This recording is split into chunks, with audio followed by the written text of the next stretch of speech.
Welcome to our deals of the week. We're kind of focusing on Largo this week because there's some really good deals happening out there, not terribly far from St. Pete. So let's go through our 4 rules for buying in today's market real quick because we are in a buyer's market, let's face it. Rule number 1 is you set the price. If a house has been on the market a month or more, you're not going to be offering the list price. The house is overpriced at that point. There's just not enough buyers out there to be bidding up houses at this point. Let's try to stick to established neighborhoods if you can. Now is not the time to be a pioneer. Now is not the time to go into a risky up-and-coming neighborhood, hoping that it's going to sort of improve over the next couple of years. I think we might be in a flat market, so you want to protect your downside here, absolutely. If you can find low-maintenance properties, if you're looking on your laptop, do a Control F and type in roof, HVAC, electrical, see if there's a new roof or any updated systems here. We're not looking to sink a ton of money into outdated systems at this point. You want to conserve your capital to the best of your ability. And number 4, broad appeal features. When the market is not great and house prices are not going up rapidly, you want to stick to layouts and house types that will sell faster should you need to sell in the next couple of years. Knowing that the price appreciation might not be that great. So we're looking at 3-bedroom, 2-bath, or 2-2s, 1,200 square feet or more if possible. A garage would be great, although that's less common in St. Pete than it would be out in Largo. So let's jump into this first house here, and it is at 1157th Avenue Northeast in Largo.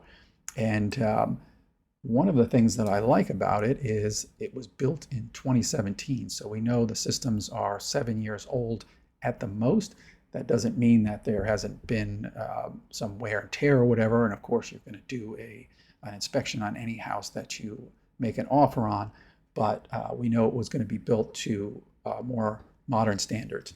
So let's go through the pictures here, and you can see that it has the look of a more modern house. Big 2-car garage there, nice paver entry, very classy look on the inside, nice colors. And this just looks like a little entryway. Now, I will tell you this is not going to be for everybody. These are bold colors. This is a highly styled house. But I would say this, obviously you can paint the walls.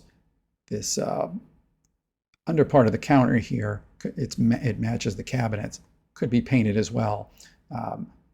Not saying you're stuck with the faces of these cabinets. They could be repainted if you just hated that lime green, but it is a choice. I think it looks pretty cool. If you like modern, this is it. It's the sort of glossy cabinets, uppers and lowers, and they went with the white on the lowers. Very, very modern, very sleek, giant, open main living area. Big primary suite. I don't know if that's tile or if that's sort of a wood or a paneling. It's very hard to tell, but also very highly styled. And this is a big room. And, this is something that you're not going to get in most houses in the mid-5s, which is the separate shower and tub. I mean, this is a very modern bathroom, and it did a very nice job here, if you ask me. Big walk-in closet. Bedrooms look like they're pretty decent size. Backyard is artificial turf. For low maintenance, I would prefer some grass myself, and it looks like they did this in pieces because you can, I don't know if you're going to be able to pick this up, but you can see like almost a circular piece right here. So I don't know if there was something else here at one point.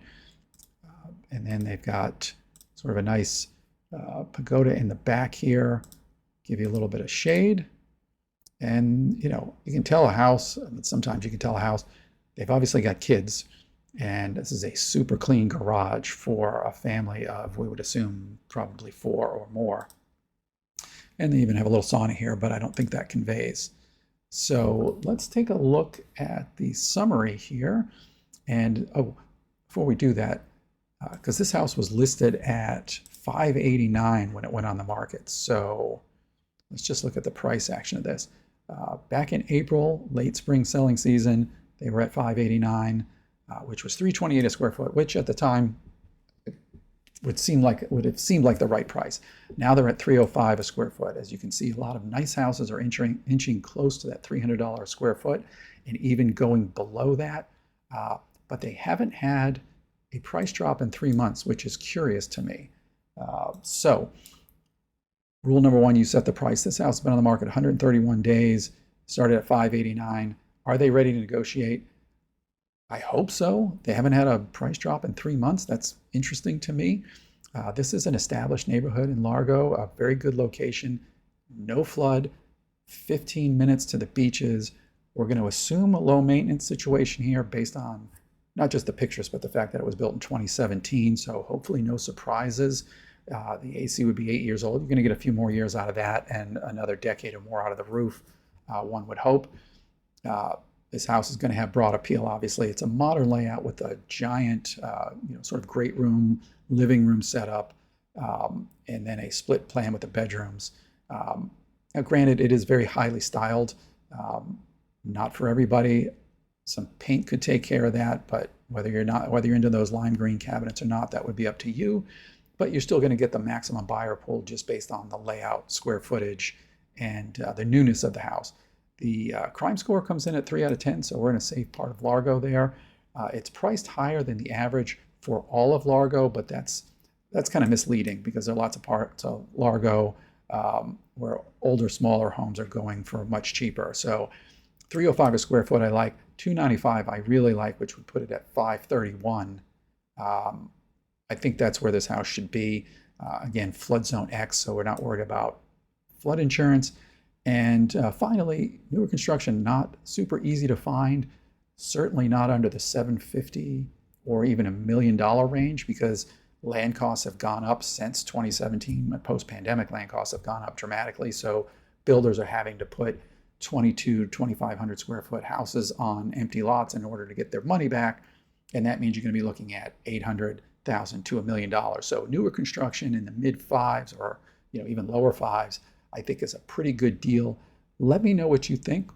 If you're a St. Pete loving person like I am, would you be willing to move out to Largo for that kind of square footage? Do you think this price is right? Let me know in the comments. My name is Steve Reynolds. I'm a realtor here in St. Pete. If you want to see this house or any other house, send me a text, send me an email, give me a call. We'll set up a showing and go out and see it. That's our deal of the week, and I will see you next time.